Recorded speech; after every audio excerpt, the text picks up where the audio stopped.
14 अगस्त 2005 Greece के Athens शहर में ये एक आम धूप से खिली हुई गर्मी की सुबह थी। एथेंस अंतर्राष्ट्रीय हवाई अड्डे पर रोज की तरह ही चहल पहल थी। लोग अपने परिवारों से मिलने और अपनी छुट्टियों को यादगार बनाने के लिए तैयार थे। इसी भीड़ के बीच हेलियोस एयरवेज की फ्लाइट 522 के यात्री भी थे, जो अपनी मंजिल की ओर बढ़ने के लिए बेताब थे।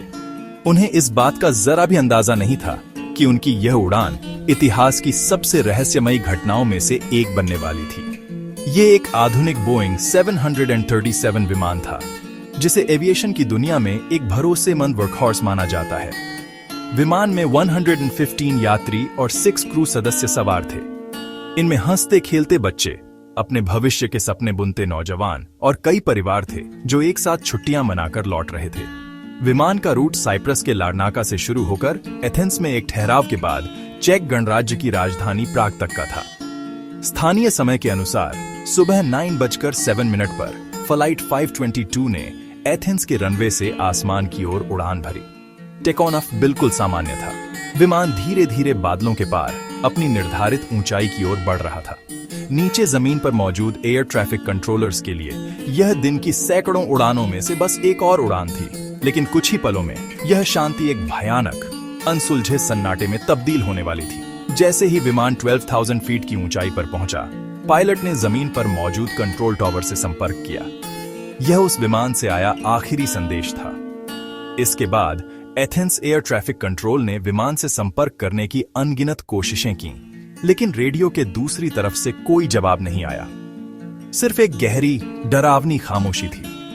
रडार पर विमान का सिग्नल तो दिख रहा था, लेकिन उस विमान के अंदर मौजूद 121 जिंदगियों से कोई संपर्क नहीं हो पा रहा था।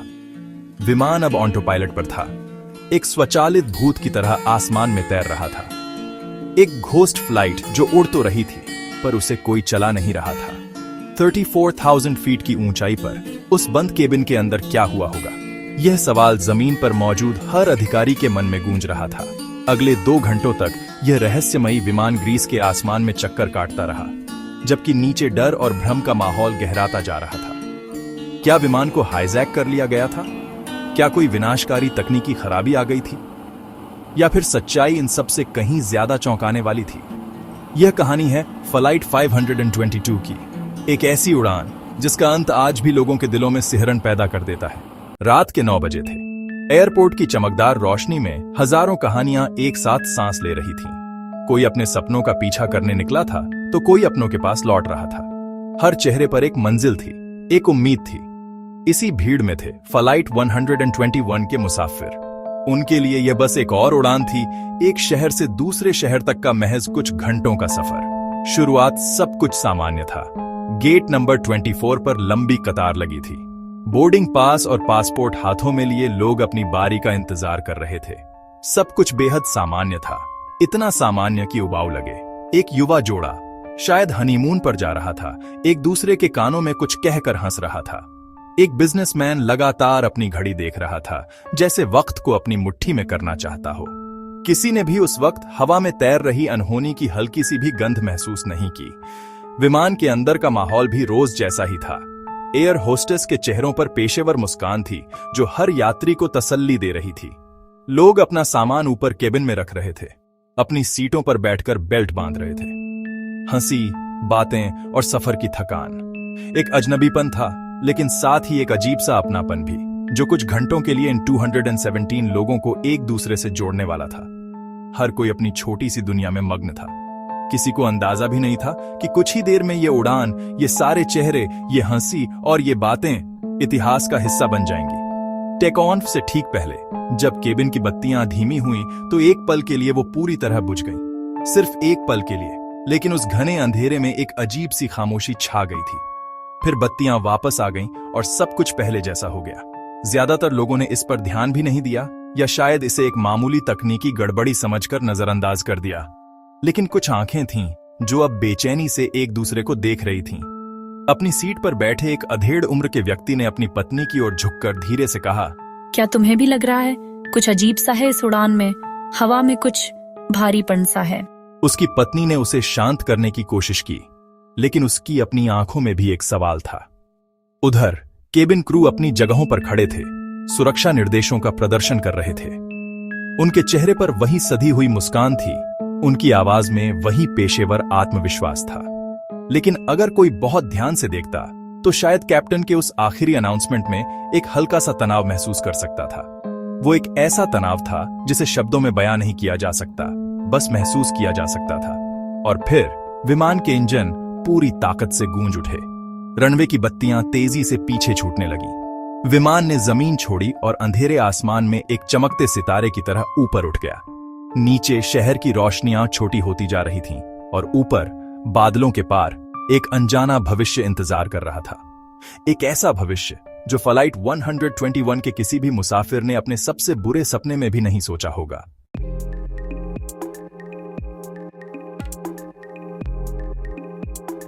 कैप्टन, ऑक्सीजन लेवल रीडिंग्स गलत लग रहे हैं। शायद एरर है, क्रॉस चेक करते हैं।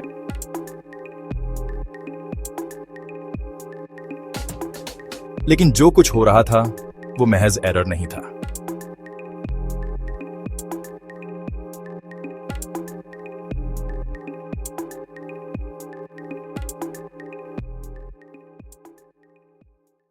$34,000 फीट की ऊंचाई पर 121 लोग अचानक चुप हो गए।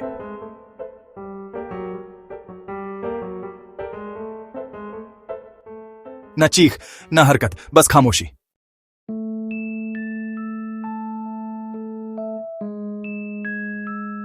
Flight 121, do you copy? Report your status.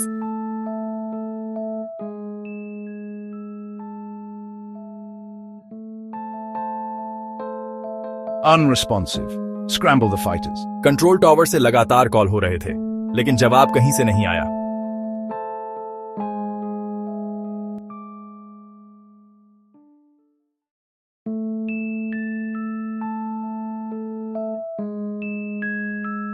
पूरे विमान में जान के कोई लक्षण नहीं थे।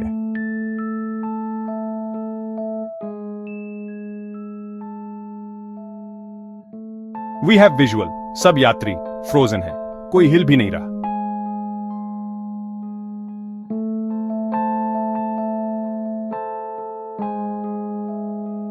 सिवाय इंजन की गड़गड़ाहट के।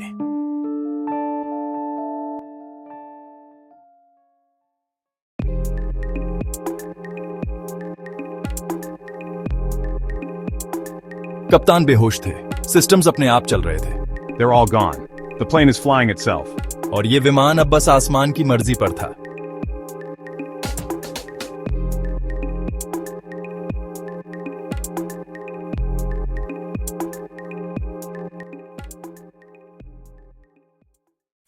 अगस्त 2005 की सुबह साइप्रस के लारनाका इंटरनेशनल एयरपोर्ट पर रोज की तरह ही चहल पहल थी। यात्री अपनी छुट्टियों के लिए उत्साहित थे, परिवारों के चेहरे पर मुस्कान थी। उन्हें नहीं पता था कि उनकी ये उड़ान इतिहास की सबसे रहस्यमयी हवाई त्रासदियों में से एक बनने वाली थी। हेलियोस एयरवेज की फ्लाइट 121 एक बोइंग 737 विमान एथेंस के लिए उड़ान भरने को तैयार था। विमान में 115 यात्री और 6 क्रू सदस्य सवार थे। बच्चों की खिलखिलाहट और बातों का शोर विमान के केबिन में गूंज रहा था। सब कुछ सामान्य लग रहा था, लेकिन उड़ान भरने के कुछ ही मिनटों बाद एक अजीब सी खामोशी छा गई। एथेंस एयर ट्रैफिक कंट्रोल ने फ्लाइट 121 से संपर्क करने की कई बार कोशिश की, पर दूसरी तरफ से कोई जवाब नहीं आया। रेडियो पर सिर्फ सन्नाटा था। एक विमान जिसमें 121 लोग सवार थे, ग्रीस के आसमान में बिना किसी संपर्क के उड़ रहा था। घबराहट बढ़ने लगी। ग्रीक एयरफोर्स ने तुरंत 2 F-16 फाइटर जेट्स को विमान का पता लगाने के लिए भेजा। जब फाइटर जेट्स फ्लाइट 121 के पास पहुंचे तो उन्होंने जो देखा वो दिल दहला देने वाला था। कॉकपिट में पायलट अपनी सीट पर झुका हुआ था, बेजान। को पायलट भी कहीं नजर नहीं आ रहा था। पैसेंजर केबिन में ऑक्सीजन मास्क लटक रहे थे और यात्री अपनी सीटों पर बेहोश पड़े थे। विमान ऑटो पायलट पर उड़ रहा था, एक घोस्ट प्लेन की तरह।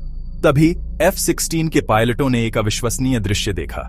कोई कॉकपिट में दाखिल हुआ था। वो एक फ्लाइट अटेंडेंट था, एंड्रियास प्रोड्रोमो। उसने किसी तरह होश में रहकर कॉकपिट तक पहुंचने में कामयाबी हासिल की थी। उसने विमान को कंट्रोल करने की कोशिश की, लेकिन तब तक बहुत देर हो चुकी थी। विमान का ईंधन खत्म हो रहा था। 14 अगस्त 2005 सुबह के 12:04 पर ईंधन खत्म होने के बाद फ्लाइट 121 एथेंस के पास ग्रामेटिको की पहाड़ियों में क्रैश हो गया। एक भयानक धमाके के साथ 121 जिंदगियां हमेशा के लिए आसमान में समा गईं। वो उड़ान जो छुट्टियों की खुशियां लेकर चली थी, एक जलते हुए मलबे में तब्दील हो गई। जांचकर्ताओं के सामने सवालों का पहाड़ था। विमान से संपर्क क्यों टूटा? पायलट बेहोश क्यों हुए? और सबसे बड़ा सवाल, केबिन में दबाव कम क्यों हुआ? क्या यह महज एक तकनीकी गलती थी, एक स्विच की भूल जिसने 121 लोगों की जान ले ली? या इसके पीछे कोई ऐसा गहरा रहस्य छिपा है जो आज तक पूरी तरह से अनसुलझा है? ये कहानी है उस रहस्यमयी उड़ान की जिसे दुनिया आज भी याद करती है, फ्लाइट 121